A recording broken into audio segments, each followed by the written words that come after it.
Penguin Random House Canada Audio presents Vie by Kim Thúy, read for you by the author. Vie by Kim Thúy, translated from the French by Sheila Fishman. I was 8 years old when our house was plunged into silence.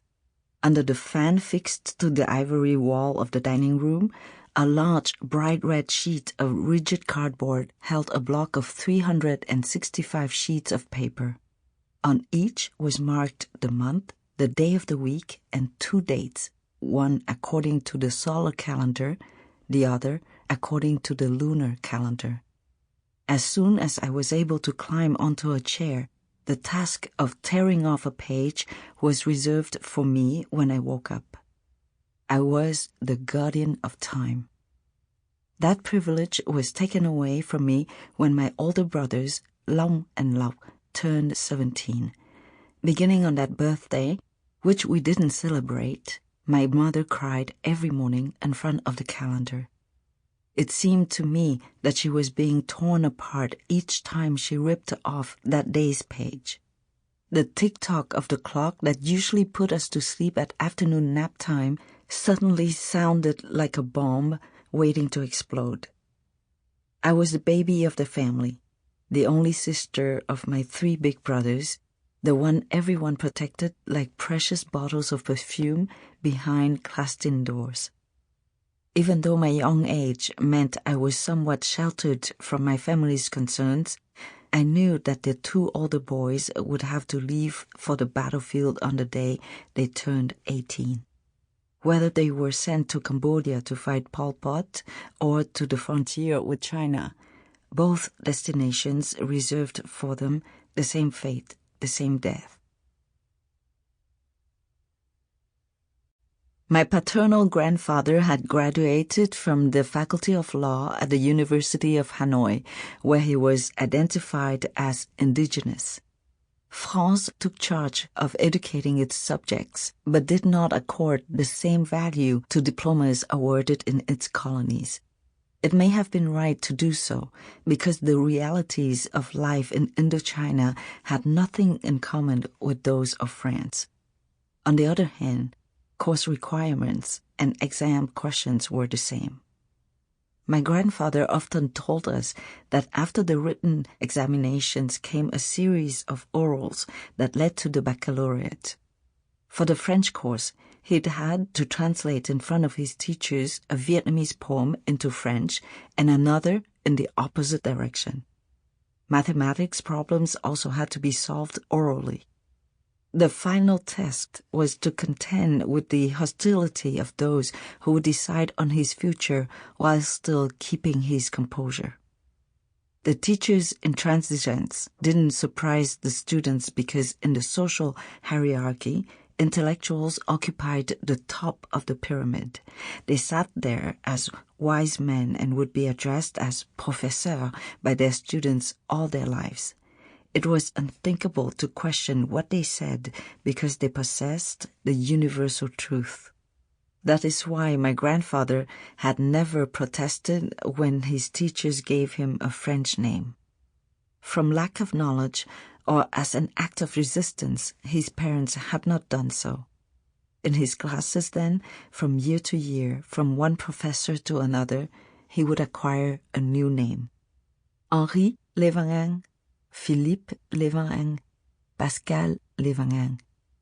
Of all these names, he ended up retaining Antoine and transformed Levangang into a family name. Back in Saigon, diploma in hand, my paternal grandfather became a respected judge and a fabulously wealthy landowner. He expressed his pride at having created at the same time an empire and an enviable reputation by giving his own name to each of his children, Thérèse Levangang, Jeanne Levangang, Marie Levangang, and my father, Jean Levangang. In contrast to me, my father was the only boy in a family of 6 girls. Like me, my father arrived last, just as everyone had stopped hoping for a standard bearer. His birth transformed the life of my grandmother, who, until then, had suffered every day from mean-spirited remarks about her inability to beget an heir. She had been torn between her own desire to be her husband's only wife and his duty to choose a second spouse. Luckily for her, her husband was one of those who had adopted the French practice of monogamy. Or perhaps he was quite simply in love with my grandmother, a woman known throughout Cochinchina for her graceful beauty and her delight in the pleasures of the senses. My paternal grandmother first met my grandfather very early one morning at the floating market in Gaibert, a district on one of the arms of the Mekong that was half land, half water. Every day since 1732, merchants had been bringing their crops of fruits and vegetables to that part of the delta to sell to wholesalers. From far away, the color of the wood, mingled with the muddy brown of the water, gives the impression that melons, pineapples, pomelos, cabbages, gourds are floating independently of the men who have been waiting on the wharf since dawn to snap them up at the first opportunity. To this day, they transfer the fruits and vegetables by hand as if these crops were entrusted to them, not sold. My grandmother was standing on the deck of the ferry, hypnotized by these repetitive and synchronized movements when my grandfather noticed her. He was at first dazzled by the sun, then astounded by the young girl with her generous curves accented by the folds of the Vietnamese dress that tolerates no superfluous movement and, above all, no indelicacy of intention. Snap fasteners down the right side keep the dress closed but never really fasten it. As a result, a single broad or abrupt movement causes the tunic to open all the way. For this reason, schoolgirls have to wear a camisole underneath to avoid accidental indecency. On the other hand, nothing can prevent the two long panels of the dress from replying to the breath of the wind and capturing hearts that find it hard to resist the power of beauty. My grandfather fell into that trap, blinded by the gentle, intermittent movement of the wings of the dress. He declared to his colleague that he would not leave Gaibert without that woman. He first had to humiliate another young girl who had been promised to him and cause offense to the elders in his family before he could touch the hands of my grandmother. Some believed that he was in love with her long-lashed almond eyes, others with her fleshy lips, while still others were convinced that he had been seduced by her full hips. No one had noticed the slender fingers holding a notebook against her bosom except my grandfather, who went on describing them for decades.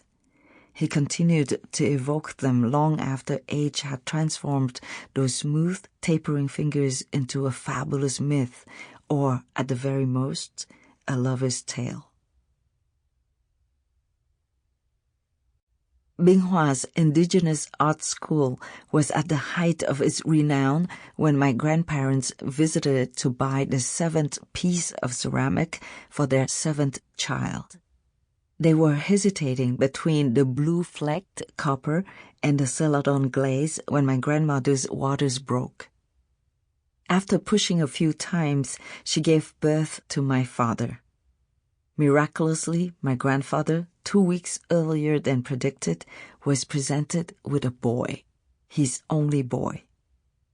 My father was carried in my grandmother's fairy-like hands, and also in the hands of his 6 older sisters, and in those of the 26 nurses, cooks, maids, not counting those of the 600 women who received adoringly in their open arms his well-formed face, his broad shoulders, his athlete's legs, and his seductive smile. He could have studied sciences or the law like his sisters, but the affection of some and the love of others. Sample complete. Ready to continue?